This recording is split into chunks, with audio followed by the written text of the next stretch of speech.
menghadapi berbagai cobaan, dalam menghadapi tantangan ketika mereka berdakwah di jalan Allah Subhanahu wa ta'ala.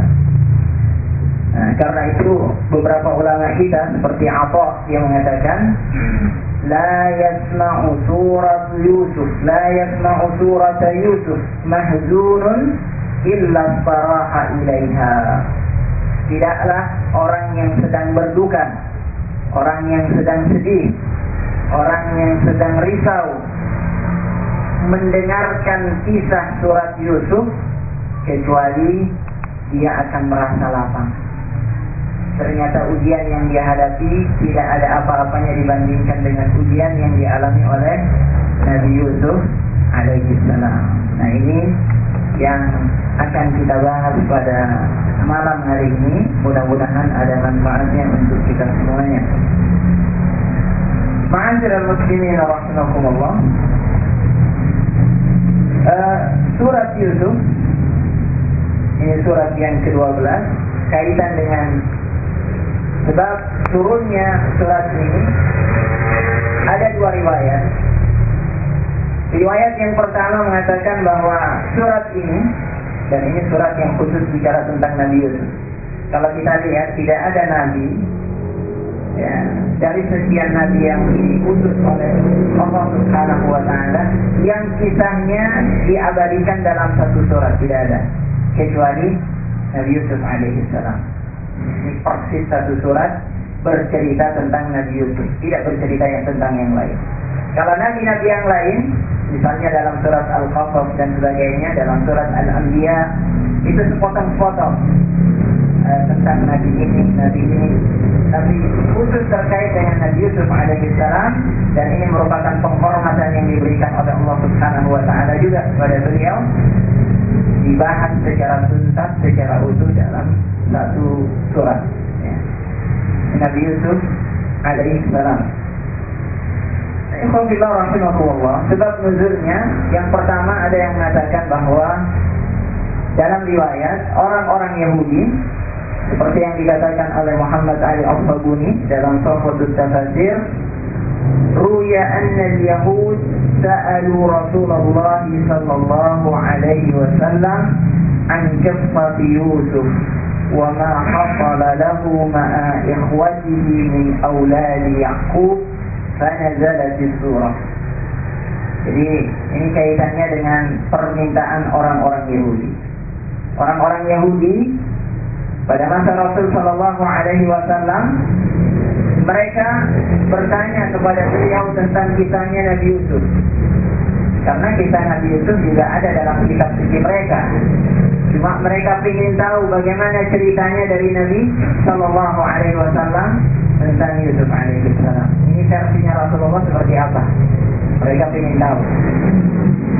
Ketika mereka bertanya semacam itu, Rasul sallallahu alaihi wasallam tidak punya pengetahuan tentang detil-detil kehidupan Nabi Yusuf alaihi salam, sehingga kemudian Allah yang mengajarkan kepada beliau dan turunlah surat ini, surat Yusuf. Jadi langsung diajarkan oleh Allah Subhanahu wa ta'ala. Ceritanya berasal dari Allah Subhanahu wa ta'ala. Ini versi yang pertama. Tapi versi yang kedua, karena disebutkan oleh sebagian mufassir, ini riwayatnya lemah. Dari sisi sanad lemah, dhaif. Yang lebih kuat adalah riwayat yang berasal dari Sa'ad bin Abi Waqqas radhiyallahu anhu, di mana disebutkan pada riwayat tersebut bahwa Sa'ad bin Abi Waqqas radhiyallahu anhu mengatakan, nazal Al-Quran, Al-Quran turun kepada Nabi sallallahu alaihi wasallam, lalu Nabi mengajarkan kepada para sahabat. Turun 5 ayat diajarkan kepada para sahabat, turun 10 ayat diajarkan kepada para sahabat. Diajarkan semacam itu. Kemudian Sa'ad bin Abi Waqqas mengatakan kepada Rasulullah, lau qasasta alaina ya Rasulullah, coba kalau engkau ceritakan, ada sesuatu yang kau ceritakan ya Rasulullah, ada kisah yang kau ceritakan. Maka turunlah surat ini. Allah Subhanahu wa ta'ala mengatakan, nahnu naqussu 'alaika ahsanal qasas. Tidak sembarang kisah yang diceritakan, tapi kisah yang paling baik. Ya. Tidak seperti cerita-cerita yang ada. Ini langsung diceritakan oleh Allah Subhanahu wa ta'ala. Nah, ini riwayat yang lebih kuat. Alhamdulillah rahimakumullah. Sekarang kita melihat bagaimana ayat demi ayat dari surat Yusuf ini. A'udzu billahi minasy syaithanir rajim. Bismillahirrahmanirrahim. Alif Lam Ra. Tilka ayatul kitabil mubin. Tilka ayatul kitabil mubin. Jadi surat ini dimulai oleh Allah Subhanahu wa ta'ala dengan al-huruf al-muqatta'ah. Ya, huruf-huruf yang terputus. Huruf-huruf yang kita kenal di dalam Al-Quran, ada huruf-huruf tertentu yang dipergunakan oleh Allah Subhanahu wa ta'ala sebagai pembuka surat. Di antaranya ini Alif Lam Ra. Dalam surat Al-Baqarah Alif Lam Mim, ada yang dengan satu huruf seperti Nun wal qalami wa ma yasturun. Ada yang dengan dua huruf seperti Yasin atau Taha, dua huruf. Ada yang terdiri dari tiga huruf. Alif Lam Ra, Alif Lam Mim.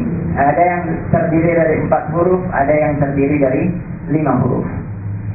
Nah, ketika Allah Subhanahu wa ta'ala memulai satu surat dengan al-huruf al-muqatta'ah semacam ini, maka para ulama memberikan tafsiran yang berbeda-beda.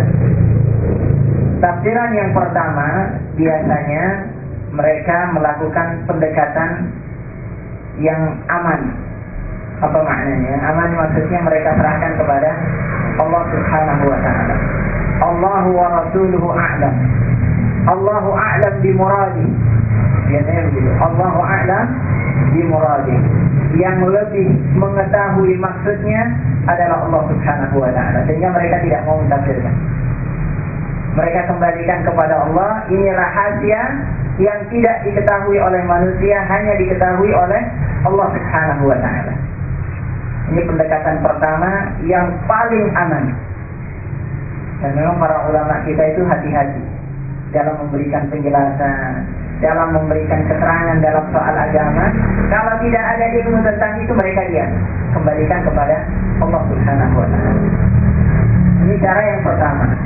Tapi cara yang kedua, pendekatan yang kedua dilakukan oleh sebagian ulama yang lain. Mereka berusaha untuk mencari takwil, penjelasan kenapa Allah Subhanahu wa ta'ala memulai dengan al-huruf al-muqatta'ah ini.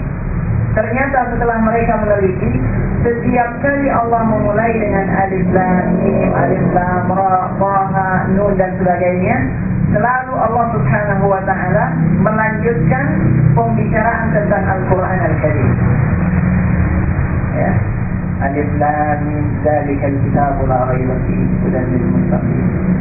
Ya. Dalam surat As-Sajdah, alif lam mim, tanzilul kitabi la raiba fihi min rabbil alamin. Dalam surat Yusuf, alif lam ra, tilka ayatul kitabil mubin. Selalu berbicara tentang Al-Quran Al-Karim. Ya. Nah, dari sini kemudian mereka mengatakan, ini menunjukkan bahwa seolah-olah ini merupakan tantangan yang diberikan oleh Allah Subhanahu wa ta'ala kepada semua umat manusia. Ini huruf kalian sudah kenal semuanya. Huruf yang menjadi bahan baku untuk kalian berbicara.